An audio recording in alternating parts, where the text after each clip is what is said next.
Graham Davies dwi, Saer Coed, ag cyfarwyddwr cwmni Ogwen Joinery and Building.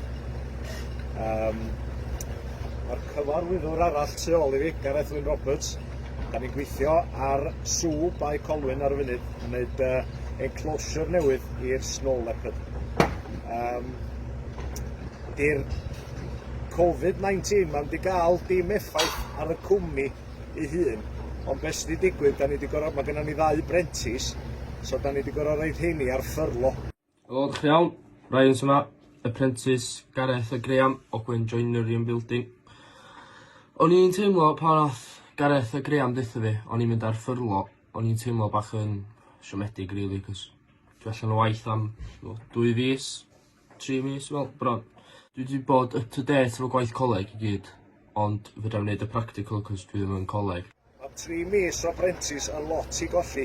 Mewn 2 flynedd, mae'n lot iawn i ddysgu.